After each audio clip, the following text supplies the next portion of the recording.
Bonjour à tous, je suis très heureuse.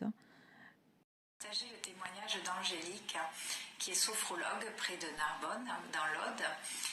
Et j'accompagne Angélique depuis quelque temps, nous faisons ça en visio. Elle va vous expliquer dans son témoignage quelle a été toute son expérience avec les fleurs de Bach. Bonjour, je m'appelle Angélique. Aujourd'hui, si l'on me demandait que représentent les fleurs de Bach pour moi, alors les fleurs de Bach, je les ai rencontrées il y a quelques années où j'avais besoin de me relier en tout cas à ces énergies-là. J'en avais entendu parler, je m'étais un peu renseignée. Et puis j'ai décidé de pousser la porte d'une parapharmacie. Et en fait, je suis juste allée voir une personne pour qu'elle me conseille. Donc je lui ai demandé, voilà, j'avais des attentes. J'ai essayé de lui expliquer ce qui m'arrivait et je voulais en fait qu'elle me donne et qu'elle me conseille la fleur de Bach qui pourrait me correspondre. Et là, elle a été un peu étonnée et m'a expliqué que ça ne se passait pas comme ça, qu'en fait c'était à moi de les choisir. Moi, j'étais pas venue pour ça, moi j'étais juste venue pour un conseil. Donc elle m'a tendu un livret où les fleurs de Bach étaient écrites et puis il y avait les énergies que l'on peut ressentir et en prenant la fleur de Bach qui était citée, l'amélioration, en tout cas ce que l'on attendait. Alors j'étais un petit peu déçue puisque pour moi, en fait elle m'aidait pas, mais j'avais pas encore compris le sens de comment ça se passait. Bon, j'ai quand même choisi plusieurs fleurs. Je suis partie avec, je les ai prises un peu comme il était expliqué finalement sur la petite boîte. Et voilà, ça c'était ma première expérience et rencontre avec les fleurs de Bach.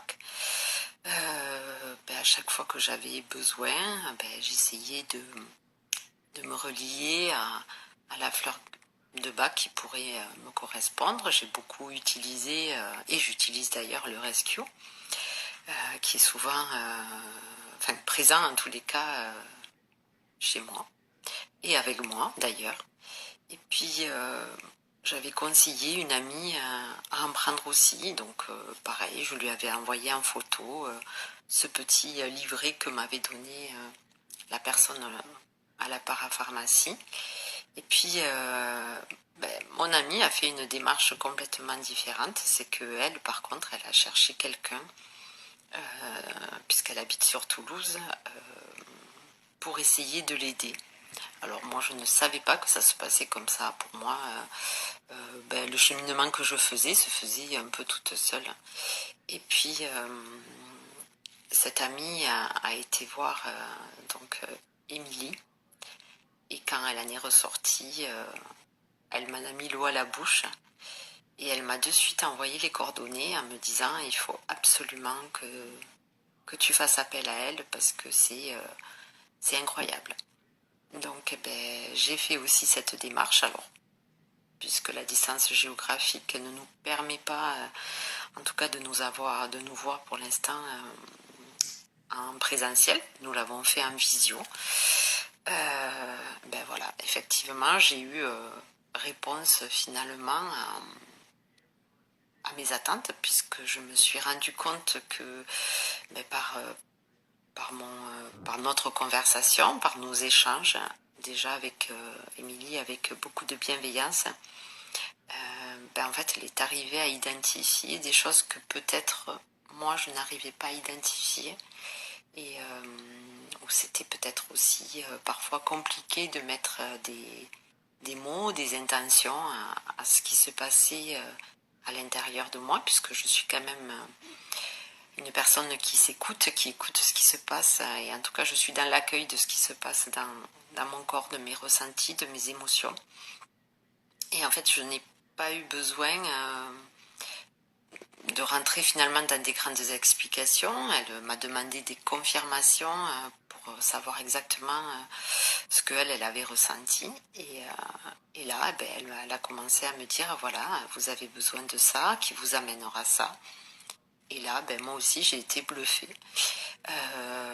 En fait, c'est la différence entre aller dans un endroit où il y a beaucoup de fleurs de bac, une parapharmacie, une pharmacie, on peut trouver ça. Et d'ailleurs, j'en avais les yeux tout ébahis, mais se retrouver face à tous ces petits flacons, et une feuille, on n'est pas tous amenés à pouvoir comprendre ou en tout cas à s'apporter ce qui se passe, ce qu'on a envie, hein, de progresser, d'arriver, de surmonter aussi.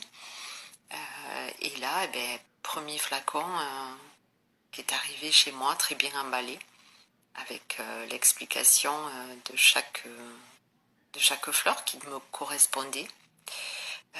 Je me souviens où il y en avait quand même pas mal la première fois. Il y en avait même 7 si je ne dis pas de bêtises. Et j'étais très étonnée parce que très rapidement il y a eu des résonances en moi. Parce que je les prends évidemment et je les ai prises comme il fallait. Et il y a eu des résonances, des décisions qui ont été prises de ma part sur lesquelles il y avait énormément d'hésitation et peut-être moins de courage. Et au final, j'ai fait mon petit cheminement aussi personnel puisque aucune thérapie détient une baguette magique et je suis bien placée pour le savoir puisque moi aussi j'accompagne des personnes avec l'outil de la sophrologie. Et du coup, petit à petit, ce cheminement s'est fait de ma part avec l'aide des fleurs de bac. Donc évidemment que je suis très reconnaissante à Émilie. Nous avons refait le point une deuxième fois. Alors ce qui est sympa, c'est que Émilie est quand même, en plus de son écoute et de ses conseils, est assez disponible pour entre 21 jours, on va dire, une dizaine de jours après, j'ai pu lui faire un petit message en lui expliquant comment j'allais, qu'est-ce que je ressentais, qu'est-ce qui avait bougé à moi. Et même moi, j'en étais très surprise. Donc, ensuite, le temps s'est écoulé où j'ai eu 2 séances et donc à nouveau d'autres fleurs de bac qui sont venues se rajouter à certaines qui sont encore restées. Et puis là, j'ai refait appel à Émilie parce que j'en ai ressenti le besoin. Et oui, effectivement, les fleurs de bac font bouger énormément de choses à l'intérieur de soi, bien sûr tout en conscience de ce que on espère aussi. Mais en tout cas, elles sont un complément d'accompagnement. Et voilà, donc aujourd'hui, en tous les cas, je peux dire que la différence entre aller soi-même, qui est une première démarche et qui est très bien, d'aller acheter des fleurs et prendre conseil auprès de quelqu'un qui est quand même aguerri et qualifié pour nous aider et identifier peut-être des fleurs que l'on n'aurait peut-être pas prises de nous-mêmes et qui finalement nous apportent ses bienfaits. Voilà, donc en tout cas, c'est mon témoignage à aujourd'hui sur les fleurs de bac. À aujourd'hui, j'ai revu Émilie par visio et je suis donc à moitié de mon petit chemin et très surprise de voir qu'il y a d'autres choses qui bougent aussi sur lesquelles je ne m'y attendais pas. Voilà, en tout cas c'est mon témoignage. J'espère que vous aussi qui ferez appel à Émilie ou en tout cas une autre personne qui soit aguerrie sur les fleurs de bac, vous trouverez aussi des réponses et en tout cas mieux-être. Et de rester surtout relié à ses sensations, c'est ce qu'il y a de plus important, de s'écouter aussi. Voilà, je vous remercie de m'avoir écouté. Merci beaucoup Angélique pour ce témoignage. Et si vous êtes du côté de Narbonne, n'hésitez pas à faire appel au service d'Angélique.